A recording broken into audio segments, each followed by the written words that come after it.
নমস্কার বন্ধুরা, মেঘার সাথে বাঙালিয়ানার আরও একটি নতুন পর্বে আপনাদের সবাইকে স্বাগত।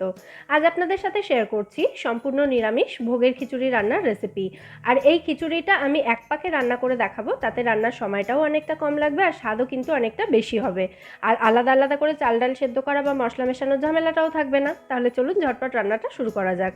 প্রথমে মুগ ডালটা আমাদের শুকনো কড়াইতে ভালো করে ব্রাউন করে ভেজে নিতে হবে। আর আমি এখানে 1 কাপ পরিমাণে মুগ ডাল ব্যবহার করেছি। আর এই খিচুড়িটা আজ আমি তৈরি করার জন্য মেয়ারের বিরিয়ানি পটটাই ইউজ করছি। এটার ব্যাপারে পুরো ডিটেলে আমি পোলাও রান্নার ভিডিওতে বলে দিয়েছিলাম, যারা মিস করে গেছেন তাদের জন্য লিঙ্কটা আমি ডেসক্রিপশন বক্সে দিয়ে দেবো। মানে প্রোডাক্টের ডিটেল ওই ভিডিওতে বলা আছে, চাইলে আপনারা দেখে নিতে পারেন। এর ননস্টিক কোটিংটা কিন্তু 100% টক্সিন আর লেড ফ্রি, সেই জন্য এটা কিন্তু সম্পূর্ণ সেফ একটা প্রোডাক্ট। এদিকে দেখুন ডালটা ব্রাউন করে ভাজা হয়ে গেছে। এবার এটাকে নামিয়ে ভালো করে ধুয়ে তারপর এটাকে কিছুক্ষণ ভিজিয়ে রাখতে হবে। আর যতক্ষণ ডালটা ভিজিয়ে রাখা হচ্ছে ততক্ষণে আমি এখানে আলু ফুলকপিটা ভেজে নেব। আলু ফুলকপিটা ভাজার জন্য আমি কড়াইতে এখানে 2 টেবিল চামচ মতো সর্ষের তেল দিয়েছি। তার মধ্যে সামান্য একটু নুন দিয়ে প্রথমে আমি ফুলকপিটা দিয়ে দিয়েছি। ফুলকপিটা একটু ভাজা হয়ে গেলে তারপর এর মধ্যে আলুটা দিয়ে ভেজে নেব দুটো একসাথে। ফুলকপিটা দেখুন সুন্দর লাল লাল করে আমি ভেজে নিয়েছি। এবার এর মধ্যে আলুটা দিয়ে দিতে হবে। একটা মাঝারি সাইজের ফুলকপি আর দুটো মাঝারি সাইজের আলু এখানে আমি ব্যবহার করেছি। ফুলকপি আলুটা ভালো করে ভাজা হয়ে গেছে, এটাকে আমি তুলে নিচ্ছি। তারপর কড়াইতে আরও 1.5 টেবিল চামচ মতো তেল দিয়ে দিতে হবে বাকি রান্নাটা করার জন্য। আর ফোড়নের জন্য এর মধ্যে দিয়ে দিচ্ছি 1 টিস্পুন মতো গোটা জিরে, 2টো তেজপাতা এবং 1 পিঞ্চ মতো হিং দেওয়াটা কিন্তু সম্পূর্ণ অপশনাল। জিরের কালারটা একদম ব্রাউন হয়ে যাওয়া পর্যন্ত জিরেটাকে ভেজে নিয়ে এর মধ্যে আমি দিয়ে দিলাম 1 টিস্পুন মতো আদা বাটা।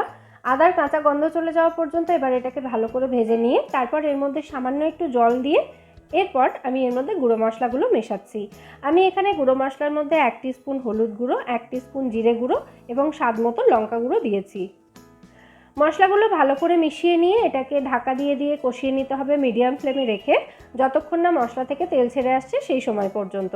মিডিয়াম ফ্লেমে এটাকে ঢাকা দিয়ে কষালে 2 থেকে 3 মিনিটের মধ্যেই দেখবেন মশলা থেকে তেল ছেড়ে আসবে।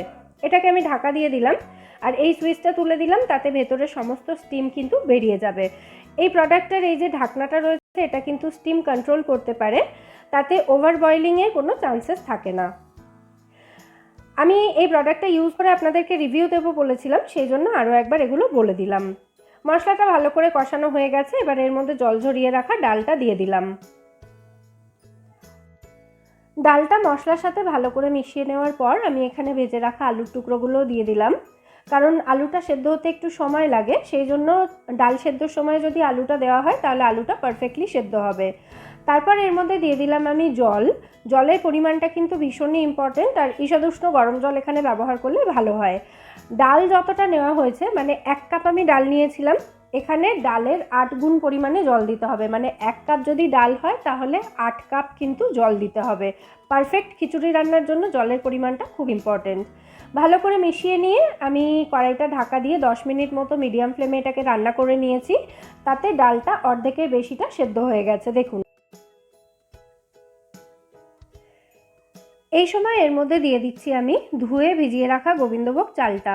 পারফেক্ট খিচুড়ি রান্নার জন্য চাল এবং ডালের পরিমাণটা সমান সমান নিলে ভালো হয়, অথবা ডালের পরিমাণটা চালের থেকে একটু বেশিও রাখতে পারেন। চালটা ভালো করে মিশিয়ে নেওয়ার পর কড়াইটাকে ঢাকা দিয়ে মিডিয়াম ফ্লেমে রেখে এটাকে রান্না করে নিতে হবে চালটা 80% সেদ্ধ হওয়া পর্যন্ত। চালটা যেহেতু ভেজানো ছিল সেই জন্য মিনিট 10 এটাকে রান্না করার পরই চালটা মোটামুটি 80% মতো সেদ্ধ হয়ে গেছে। এবার এর মধ্যে দিয়ে দিচ্ছি আমি আগে থেকে ভেজে রাখা ফুলকপির টুকরোগুলো। ফুলকপিটা আগে মেশালে এটা একদম গলে ঘেটে যাবে, সেই জন্য খেতে কিন্তু ভালো লাগবে না, তাই আমি শেষের দিকেই দিলাম ফুলকপিটা। এবার এর মধ্যে দিয়ে দিচ্ছি আমি স্বাদ মতো নুন এবং মিষ্টি। অনেকেই আমায় জিজ্ঞেস করেছেন যে দিদি তুমি রান্নার শেষের দিকে কেন নুনটা দাও। নুনটা শেষের দিকে দিই নতুন রাঁধুনিদের কথা মাথায় রেখে, যারা এই রেসিপিগুলো দেখে রান্না করেন। সমস্ত মশলা জল এগুলো দেওয়ার পর যদি নুন দেওয়া হয় তাহলে নুনের পরিমাণটা বেশি বা কম হয়ে যাওয়ার চান্স কিন্তু অনেকটাই কম থাকে, সেই জন্যই শেষের দিকে দিই। এবার এর মধ্যে দিয়ে দিলাম আমি 1 টেবিল চামচ মতো ভাজা মশলা গুঁড়ো।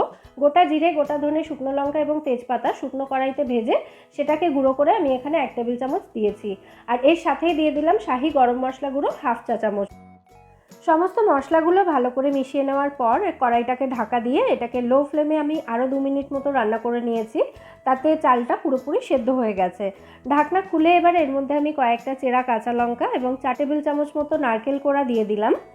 নারকেল কোড়ার সাথে সাথে আপনারা ভাজা বাদামও এর মধ্যে অ্যাড করতে পারেন, তাতেও কিন্তু দুর্দান্ত টেস্ট হয়। সবশেষে দিয়ে দিচ্ছি 1 টিস্পুন মতো ঘি।